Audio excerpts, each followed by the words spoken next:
We are good on Facebook Live. Welcome to Unknown Files. Y'all ready to light this candle? I am too. Let's go.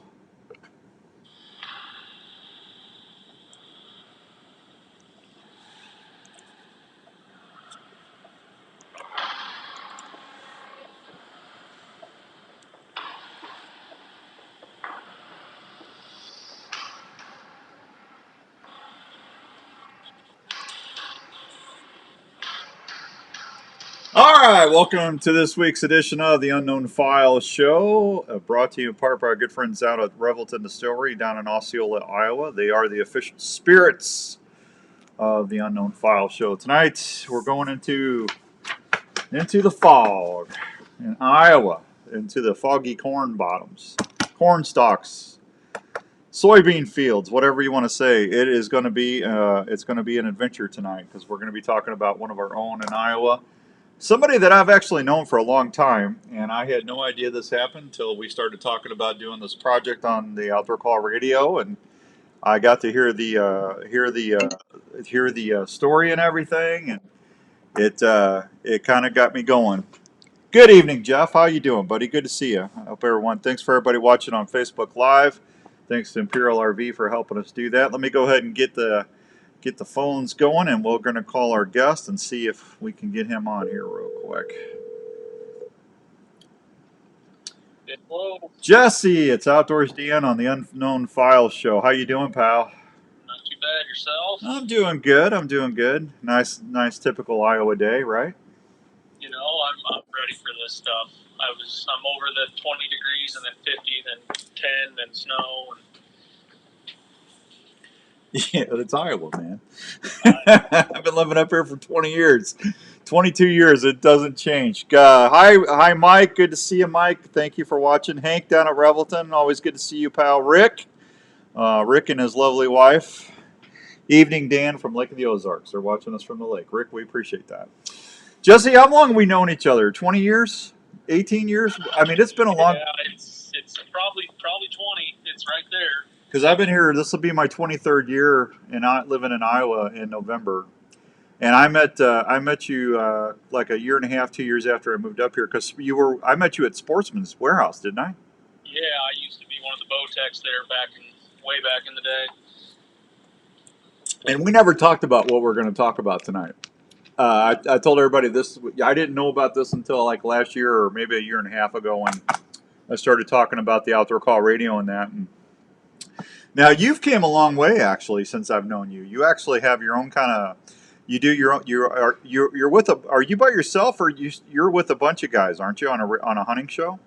Yeah. So me and my buddy Greg started our own thing about 4 or 5 years ago. Just kind of creating content for different outdoor companies, and the last 14, 15 months we kind of have expanded it to more of a team, and just from all over the Midwest, just like-minded people that like hunt, fish, family, all that stuff, and we document everything, and I edit all the hunts and stuff and put it on YouTube for people to enjoy. You want to tell everybody what the name of the channel is? Yeah, it's Outdoor X Media.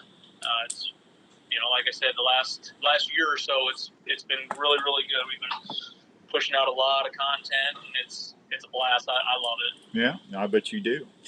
It's nice to see. One of the things that I appreciate about you, I like to see when you take your kids out and you incorporate them turkey, deer hunting, and shed hunting, and all that stuff. I enjoy watching that. So thank you for doing that. No, absolutely. I mean, my dad grew up when I was growing up. My dad did it a little bit, but not to the extent that I do it. And one of my older daughters, she kind of does it because she knows I like it. But my younger one will be 9 this year, and she's the hunter. She likes to dove hunt with me and turkey hunt and deer hunt, and she's been practicing turkey calling on a slate call. So I think she's gonna call her own turkey in this spring. So well, there you go. I'm hoping so, at least. I hope so too. Chris Hall, good to see you, buddy. Thank you for tuning in tonight. So we're going to talk about something that happened to you and your dad. What year was this? Oh, geez. Late '90s, early 2000s. I was trying to remember. I could drive, so yeah, right around 2000. So Okay. 99, 2000, something like that. And this was during shotgun season? Turkey hunting. It was turkey season. Okay, I thought you were. I'm sorry, I got the story wrong. So you guys were turkey hunting, and what part of Iowa? You don't have to say specifically where. Central Iowa, Southern Iowa. Where was it? North Central Iowa, where I grew up. North Central Iowa. Okay. Yep. Now, how old were you when this happened? 16, 17. So right you around in there. So you weren't a kid. No. You were a youth. Yep. You were a youth. Yep. A youth. However you want to say that, but you weren't like little. Right. All right. So early spring season, 2000, April or May. You remember that? I want to say it was probably just getting into May. It wasn't early. It was because I'd already killed a bird, so I believe it was during fourth season. So it'd have been that first part of May. So things were greening up and the woods were starting to get full a little bit. Yeah. Yep. It definitely wasn't a barren, like that first week. Well, I don't know what's going on with my phone tonight, but I'm getting all sorts of issues going on. That's crazy. Jess, you there? Yep, I'm Yep. there. All right. Sorry about that, buddy. I got you. No, you're good. Yeah, I don't know what happened there. So it wasn't wide open as things were greening up and the foliage was getting out a little. Everything was budding, and that's about where we'll about middle or end of May, right? Yeah. Yep. Right around there. I remember they had worked the fields up. Okay. They had worked the fields up. So being north up there, you never know when you're going to get another frost. So it was a little bit farther along. Okay. Well, tell everybody, you guys were turkey hunting. Were you moving from one spot, or just tell everybody how everything kind of unfolded? So I was with my dad that morning, and we had set up in a spot along the river. Which river? The Des Moines River. So okay. So where I grew up is right around both forks of the Des Moines River, where the east and the west come together. This was the East Fork. And we sat up in the morning, didn't have any luck. Got to be maybe hour and a half after fly down, and we decided to just kind of walk and see if we couldn't strike up a bird. So we started walking along the river, just kind of calling as we were going, and got to a point along the river bottom where there's two ag fields, and we were in the small ag field getting ready to walk across the 2-track into the bigger ag field. And right where this 2-track was, there was basically a willow thicket, probably 40, 50 feet wide, and 6-8 feet tall. Okay. And we're just kind of walking, and I'm not really paying attention. And my dad says, "Oh my God, what's that?" And I look up, and above the willows is shoulders and a head. Super dark. At this point, we're less than 30 yards away. So I look up, and my instincts kicked in. I just ran. I ran right at it. I ran around the 2-track, and by the time I got over there, the willows next to the edge of the river, which was a steep drop off, the willows were just rocking back and forth like you had just driven a truck through it. So you could actually see the trees moving back and forth. Oh, yeah. Okay. It'd be like if somebody drove a 4-wheeler through willows, and they were just kicking back and forth. Okay. So I imagine you're hearing brush popping and everything else. Oh yeah. Yep. It was literally like, I guess a cow would be a better description, running through something, just stuff breaking, stuff going crazy. And I run around, like I said, I ran around the corner. I don't know what I was going to do when I got around the corner. What was your dad saying? Was he yelling at you to stop or what? He just stood there. I don't remember what he said. And okay. I remember running around the corner, and he comes up to me and he's like, "What was that?" And I'm like, "I don't know what that was." And he was like, are you sure you don't know what that was? And I'm like, it looked like Bigfoot. And he's like, that's what I thought. So when you ran around the willows, could you see the river? Like I said, it drops off. It was one of those inside, or that part was the outside bend, so I could see across the river.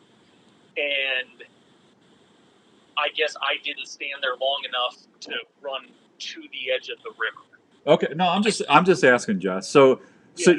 you didn't see him come out of the willows then? No, nope. I saw him disappear through the willows and down. I mean, I'm assuming down the bank because it was a steep edge, and then nothing. It just where do you think it went? I mean, it had to have hit the water. I mean, I don't remember hearing a splash, but I'm assuming it went somewhere right there. It couldn't have been just laying in the willows till you left? It could have. I think once I ran around the corner and then my dad came over to me and we were talking, the adrenaline kicked in and it was, do we really want to mess around? Yeah. Do we really want to start poking around if whatever this is still there? Okay. So your dad seen him from the shoulders and the head, and you seen him, and then you saw it bust through the brush, but you didn't see it. You didn't get not see the full body. I saw the same shoulders and head he did, and as I ran around the corner, I saw the aftermath of it running through the willows. Okay, and then it just stopped. And then like I said, he came over to me, and we were there maybe another minute or two, kind of like, holy cow, what was that? And then we left. Chris wants to know: did you look for tracks? We didn't. It like I said, it happened so fast, and it was just a instinct to run after it. Like I said, I don't know what I would have done if I would have turned around the corner and it would have been standing there. Yeah. Held its ground or whatever. But yeah, we didn't look. This was, looking back now, it's just like everything. If you can do everything over, what all we would do different. So how long did you guys actually see it? Or I mean, how long was it? Less than a minute? This whole transpire? Yeah. A minute or less? Yeah, the whole thing probably happened from the time my dad said, "Oh my God, what's that?" to the time I could not see anything anymore was probably 45 seconds. So I had to run about 20, 30 yards around the edge of the 2-track to get to the other side of the willow thicket. So do you think it was bedded up in the willows and you jumped it? I don't know, because it's been so long ago, so I can't say that the wind was a certain way or anything like that. I do remember that it was not excessively windy. Okay. I vaguely remember that it wasn't super calm, but it wasn't super windy. Were you guys walking and calling or talking or? We weren't really talking. We were walking, and it had probably been a couple minutes since we had called again. Since before we saw it. Okay. So did you just kind of look over and it was it was there? Yeah, like I was looking at my feet walking, and my dad was the one that initially saw it. Okay. And how old was your dad about when that? He's about 70 now, so. So he was 50 in his 50s? Yeah, right. Yeah, late 40s, early 50s, something like that. Okay. Hey, Roger, good to see you up in New York again, buddy. Thank you. Appreciate you. So that's not the end of the story. So you guys, you just decided to get out of there, huh? Yep. So we had where you can park. Like I said, this is the big River Valley farm. We had about a 400-yard walk back to where we park. There were some old high lines that went through there, and it's an easy access. You get there, and then you have the whole bottom you can hunt. So we walked back up there, went home, and we weren't the only ones that hunted. Yep. So a couple of my buddies went out that same night about half hour before dark to try to roost a bird for the morning. Okay. And they were standing by their truck up where we parked, so about 350, 400 yards away from where we had the encounter that morning. And they watched something walk out of the willows from the river, cross an open field, and go into a woodlot 200 yards away. Now, was that the same willows that you guys were near? Yep, the same willows. So he probably just sat that back, laid back down, or waited till you guys left. Then. Yeah, got down, along the riverbank somewhere. Could have went in a deadfall for all. I mean, there could have been a hollow out somewhere, but yeah, he came out from the riverbank, where you could just see. What I was told is he appeared by the willows and just walked across the field, through some CRP, and then they lost sight of it in a woodlot. Yeah, Robert, this was in north central Iowa, buddy. This is where this happened. North central, right, Jess? Yep. Yeah. So the people hunting the farm next to you call you up. Now, if I remember when you told me the story, they called you and said, "You're never going to believe what we saw." Yeah. So they're brothers. One of them is one of my best friends from high school. Yeah. And he called me like an hour after dark, whatever, and said, "Hey, you're never going to believe what we saw out at the farm." And I said, "Bigfoot." And he said, "What did you just say?" And I said, "Bigfoot. My dad and I saw him this morning turkey hunting." Yeah. And this guy, he doesn't believe in ghosts, aliens, nothing. He is not a supernatural thing. There's always, he used to give me a hard time about, we would joke, we'd be out camping and there'd be lights in the sky, like, "Oh, it's a UFO," even though it was a plane. We'd be joking around. He's like, "Ah, no, that stuff's real." So this is somebody that does not believe in any of this. The brothers that saw it after you did. Brothers that saw it did not believe in any of it at the time. Okay, so none of you guys went back and looked around and see if you could see anything? No. Like I said, hindsight's 2020. Well, no, I'm just asking. Were you guys scared, or did you just didn't want to mess around with it, or? Yeah, when I was there after that initial adrenaline dump, I was, I've seen enough, wild animal shows. You don't mess with something like that. Yeah. But whatever it was, you just don't. Well, no, and just listen. You know me. I'm just asking questions, but oh no, I know. But here's the thing. Like I told you before, I grew up on this stuff. I love it. I love talking about it. I love hearing people having things that had happened to them. I can't say that it's real, and I can't say it's not. I'm more open-minded than I was, 2 or 3 years ago, even. But here's the thing: if you saw what you saw, which I'm not saying you didn't see it, but if that literally, you go from being the apex predator to not being the apex predator anymore. Because if you got something out there that's 8 or 9 feet tall, or however big he was, and that massive, I mean, that could dispatch you pretty easy, I would think. Right. Yeah. And that, like I said, we never went back after the fact. I don't think we ever finished turkey hunting out there. Mm-hmm. And then after that, I think we just kind of forgot about it. We never had anything else after that. And well, how many people did you tell when this happened, or did you just kind of keep it to yourself? We didn't broadcast it, but I mean, since then, if anybody ever talks about it, I mean, I'm sure people know who I am, and anybody that's ever asked me about it, you're pretty open about it. I know you. Talk about it, Yeah, I know. Stewie was all excited to hear about this. Oh yeah, I saw him this morning. Yeah, he called me. Yeah, he goes. Yeah, I got the Stewie call today. So, yeah.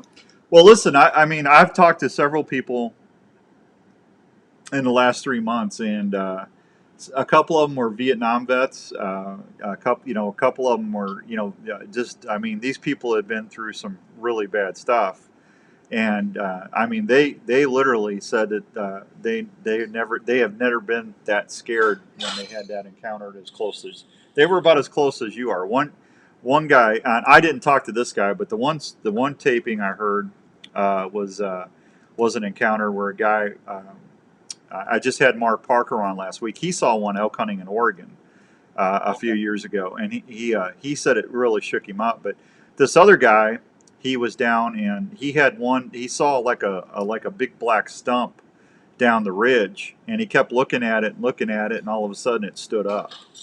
And he said he got his stuff and got out of there because he was bow hunting, and he said it kind of was following him out, and he didn't even stop at camp. He got into his truck and left elk camp, and everybody was wondering what happened to him, and they saw him a week later, and he told them what happened. So I'm like I said, I know what I always say that I want to go see what it is, but until I would ever be in that really into that moment, I don't know what you don't know what you would do, but I mean it's got to be pretty humbling at the least to know that you're not the top of the food chain if if you see something that big. Well, yeah, for sure. I mean, and you've been out and about enough. You've bear hunted and stuff like that, and even that's got to make you. Well, bears don't bother me. Grizzly bears bother me, but not black bears. But a black bear, a healthy black bear can kill you. I mean, absolutely. 175, 200-pound black bear can, if it wants to, it can get you. But I always treat everything with respect, and I try to keep my distance, and I think I told you when I was in Colorado elk hunting one time, I had a bear charge me, and I just got up to where I was getting in my stand, and it stopped, and I sit there and film that bear for an hour, sitting there popping its jaws and stuff at me, and it's like, if you don't leave, man, I'm going to put an arrow in you. But Right. You have to give everything some respect. If you're not the top of the chain, you really need to be careful. So I'm just asking questions. So North Central Iowa. See, the thing that I like, or what's fascinating to me about this is, there's several. There's like 10 or 15 different sightings in Iowa over the years, and they've almost always been around river systems. The raccoon up in Decorah, and then you said you were on the Des Moines River, right? Right. Yep. So pretty crazy. I mean, it's one of those like you. I mean, you look at how the mountain lions are moving around in Iowa now. Everybody's seeing them on river systems because that's how they travel. They follow the river. Yeah. And once again, that's apex predator, top of the food chain. And we every once in a while we get random black bears and stuff in the state. And same thing, they're normally right around them river systems, so it makes sense that it's easy to hide, easy to get in and get out. Yeah, if the willows were 7-8 feet tall, a black bear standing up on its hind legs, you wouldn't have seen his head and shoulders. No. Most bears are about 6.5, maybe 7 feet tall from the bottom of their paws to pads to the tip of their nose. That's a big bear. That's a 450, 500-pound bear. Right. That's a big bear. So most, an average bear that we probably get through coming from Minnesota down or Wisconsin, those are probably going to be, they're not going to be adult, super big adult bears. They're probably going to be juveniles, looking for. That seems to be what I've always read and stuff like that. Is they're young males that get bumped out of an area or something like that, and they're just out looking for a new place. Yeah. All right. Well, so nothing else. All the time you've been in the woods, never had another encounter like that. It's just once in a lifetime thing, huh? Yeah, I mean, there's been times walking around where you hear one thing and you're like, that's odd, but then that's it. Mm-hmm. But you can't really pinpoint anything along those lines of, hey, I heard a tree knock, or I heard a branch break. That could be 100 different things. Right. If it's a singular event. If you're walking through the woods and I would hear stuff breaking behind me and it was moving around, you get into that where you're like, okay, well, this is different. But yeah. I've never really had much besides like a single thing that I couldn't explain away in my head of what it was. Did anybody else ever? Have you heard of any other sightings in that area over the years? I've never really dug into it. Okay. I mean, it wouldn't surprise me just for the simple fact that there is such a corridor there. But then again, a lot of people don't want to talk about stuff. They don't want to. They don't want the they don't want the ridicule. Right, and I understand that. So I'm kind of like that. If whoever wants to do whatever, by all means. Well, I mean, you're just telling your story. I don't know why anybody would ridicule you for that. Yeah. Yeah. I mean, either people, either they're either gonna say, well, you never know, or they're gonna say, you're out to lunch. But I mean, you were there. You and your dad were there. I wasn't there, so like I said, it's always, to me, I always want to hear what people are, what happened to them, and then I try to just keep an open mind and go from there. Absolutely. Yeah. White said they've lost about 75% of their bear population out in Virginia for mange. That's not good, White. That's nasty. Yeah. That's some bad stuff. Yeah, that's a horrible thing for seeing our wildlife when they get that. That's not good at all. Yeah. Not good. All right, Jess. Well, listen, I appreciate you coming on tonight and telling this story. If someone wants to check out your YouTube page again to see what you're doing out there with the turkey and the deer and all the other critters with the family, what's the best way for them to do that? Yeah, it's Outdoor X Media. We pretty much have all the social media outlets: the Instagram, Facebook, and most of all of our hunting videos are on YouTube. And I just dropped one about an hour ago of my buddy Greg and his season. He takes his kid out to experience the first time, and we're going to take his son out for his first turkey hunt in a couple weeks. So April 7th, right? Yeah, it's that Friday. He doesn't have to work, and I'm like, I got my camera charged. Let's go. So yeah, all right, I'm ready. Yeah, well, let me know. Let me send me some pics when you guys get some busted. Absolutely. All right, buddy. Be good, and thanks for coming on tonight. I appreciate you. No problem. Have a good night, Dan. Thank you, Jesse. There he goes, my buddy Jesse, right here in Iowa. A real nice, fine feller right there. Let me take a real quick break. I'm gonna turn that back on real quick. Hang on, and let me do this, and I'll be right back on the Unknown Files show on the Outdoor Call Radio. I'll be right back. Are you into hunting, fishing, camping, or tailgating? If you are, we'd like to introduce you to Arctic Ice. Hi, Susan! Arctic Ice is a brand new way to keep your game, beverages, and camping supplies cold and fresh wherever your adventure takes you. Arctic Ice Packs are a rugged ice substitute that maintains low temperature longer than a bag of ice and does not have the slushy mess that can contaminate what's in your cooler. If you like to hunt or fish, look at the Alaskan Series or Arctic Ice Packs that will keep your game or fish at 34 degrees for 3 to 4 days. If you're wanting to really freeze things up, try the Tundra Packs that can keep your wild game and fish at dry ice temperatures for the travel back home. For tailgating or camping, try the Chillin' Brew Packs. They'll keep your beverages of choice at frosty cold temperatures 4 times longer than what a bag of ice can. If you want your game, fish, or camping goods to stay fresh and cold as possible without the mess of regular ice, go check out Arctic Ice Packs today. Let's talk about a story. An Iowa story about a dream that took several years to come true in Osceola, Iowa. It's the story of Revelton Distilling Company. These fine distilled whiskeys, gins, and vodkas were born from the labor of Rob and Christina Taylor. It's amazing hearing the customers' descriptions of how unique each bottle looks and how each spirit tastes and satisfies with every sip. From the honey whiskey to the whiskey and cream, or the robust mulberry gin, American gin, or vodkas. Revelton Distilling visitors can't believe the flavor profiles the mixologists are creating at the distillery every day. Revelton Distilling. Thank you, Robert. Wednesday through What's up, Sunday Chris? in Osceola. They're located at 1400 West Clay Street, right off I-35. Revelton Distillery fine spirits are also available at your local grocery and other retailers around Iowa. Please check them out online at ReveltonDistillery.com or visit them at the distillery. If it's time to celebrate or just time to sit back and unwind, well, then it's time for a Revelton moment. Heading on your next adventure and looking for some snacks to take? Why not pack a snack that tastes great, gives you protein, and is easy to pack? Have you heard of Soldier Boy beef jerky? Soldier Boy jerky is slow smoked in small batches to ensure generous, tender morsels that taste outstanding. Soldier Boy Beef Jerky offers the following flavors: sweet heat, original, maple, or peppered flavors that will satisfy you all day in the field.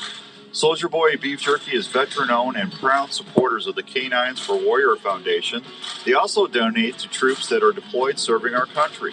So next time you're looking for snacks from home or on your next outdoor adventure, please remember to reach for some Soldier Boy Beef Jerky. Couple more and we're back, guys. Sportsman's Warehouse. Soldier Boy Beef Jerky, outstanding taste that keeps you satisfied in the field. For more information, please check us out online at www.sbjerky.com. Heading to your favorite outdoor spot? Is your hunting, fishing, or utility knife ready for any task? Well, if you used the original Work Sharp knife and tool sharpener before you left, you bet they are. The Work Sharp knife and tool sharpener is designed to sharpen every knife you own. By using changeable, flexible abrasive belts, the sharpening system is able to sharpen a variety of knives, including curved and serrated knives, tonto blades, fillet knives, gut hooks, axes, and even kitchen knives. One more and we're back. The Knife and tool sharpener does this with precision angle sharpening guides and flexible abrasive belts to ensure the proper 20-degree angle every Probably, time. Hoyt. Each Work Sharp knife and tool sharpener is assembled in the USA by a family-owned and operated company. Customer service is always a call away. So if you love the outdoors and depend on a sharp knife, consider checking out one of the Work Sharp knife and tool sharpeners or the Work Sharp guided field sharpener at a store near you, or anytime at worksharptools.com. That's worksharptools.com. You're heading out on your morning hunt well before sunrise, so you can stay undetected from that giant you've been chasing all season. Wouldn't it be nice to know exactly where your stand or blind location is without letting anyone know where you're at walking in? Have you ever heard of Onyx? Onyx is one of the most important pieces of hunting gear that you can use and always have with you. The Onyx Hunt app allows you not only to get from your truck to your hunting spots, it also allows you to mark and save your parking spots, scrapes, food plots, rub lines, or some possible next stand locations. The Onyx Hunt app is also a great way to see your property and know where you stand. Onyx is a mobile app that you can take anywhere. It's recognized by game wardens all around the country as a valuable hunting tool. So, if you want to always know where you are and have the ability to save information that will help you be a better hunter, go download the Onyx Hunt app at your app store today.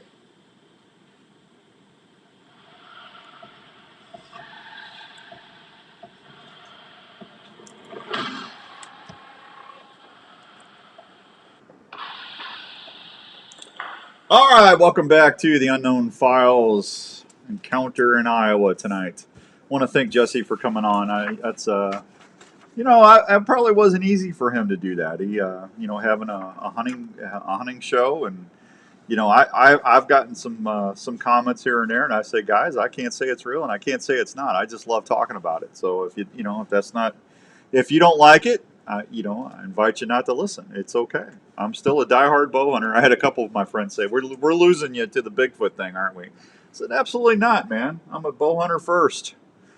I'll be doing this. I just like doing the show and talking about it. We were supposed to have Stephen from Iowa Paranormal on tonight. Like I said, they had something come up, so we'll reschedule them. Next week, we're going to be talking with a ghost group out in Ohio. If you like ghost encounters, they've done some really cool investigations in Ohio, the Mansfield Penitentiary. That's where they filmed the Shawshank Redemption. Have you all seen that movie, The Shawshank Redemption? They're going to be. They've also investigated several residents, and as well as a ghost town in Boston, Ohio, known as Helltown. So there's going to be several investigations we're going to talk about next week, and that's our friend Brock. So I'm looking forward to that. And if you think that's now, the week after that, on what is that, April 5th, we're going to have a gentleman on by the name of Steve Skinner, who's got a castle house down in Missouri. It's called the Haunted Castle, and he's actually from the South. Him and his family were out running around in Missouri, just sightseeing and stuff, and they came across this really cool house, and they fell in love with it, and things started happening. So that's going to be the next 2 weeks, and then we're going to be off for a couple of weeks because I'm going to be out chasing turkeys around filming with Respect the Game TV and stuff. So I'll be doing that. But in May, at the May 31st, you're going to want to put this on your calendar. I've got, if you've ever watched the movie Amityville Horror or The Conjuring, those were investigated by Ed and Lorraine Warren. Actually, The Conjuring was really based on Ed and Lorraine Warren. If you the couple that they were big in the 70s and the 80s. But I've got their nephew John Zaffis on. He has got a show called The Haunted Collector. I think it's on the Travel Channel.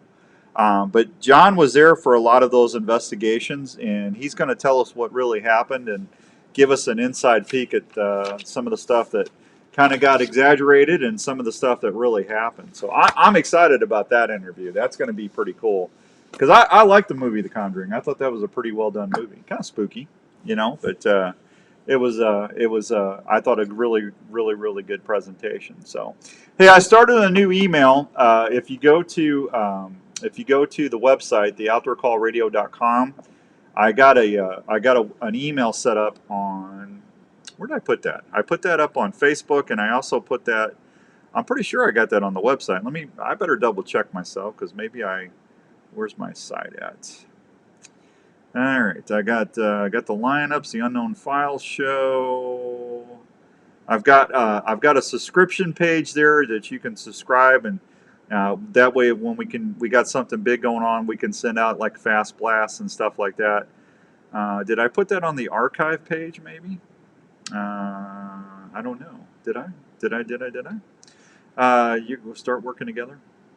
So I got everything on there, but if you go to that, you can send that to me, and I will follow back up with you if you've had an encounter, if you've seen something in the woods that you just didn't know what it was.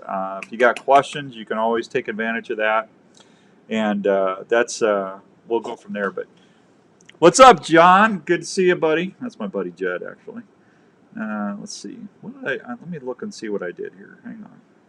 I'm going to go to Facebook. And if you go to the Unkown Files page on Facebook, look up Unkown Files and like that. I have got on my timeline, I put it there. It's unknownfilesshow@icloud.com. So that's separated from my regular email. Unknownfilesshow@icloud.com, and that'll go right into my Unkown Files page. So I'll make sure I get to see them. So if you got something that's going on, let me know, and I will get it taken care of. So there you go.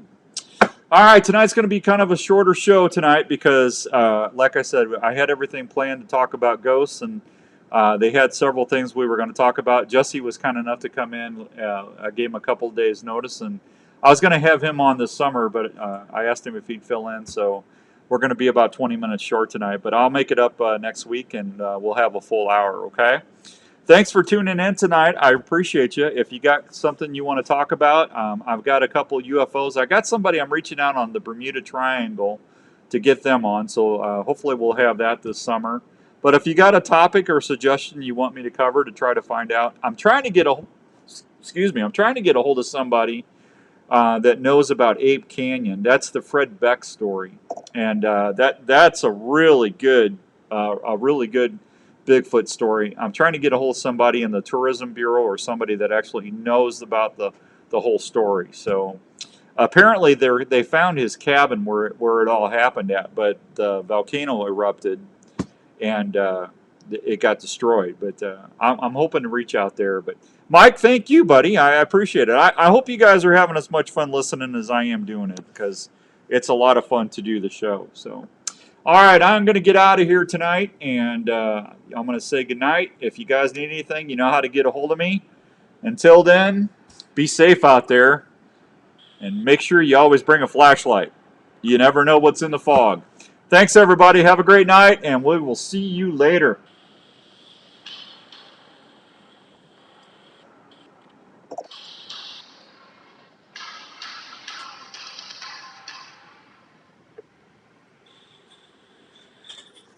Thank you, Tony. I appreciate that. I apologize for being a little short tonight, so we'll make it up next week. Have a great Wednesday night, everybody. I will see you Saturday on the regular show, and like I said, if you need something, let me know.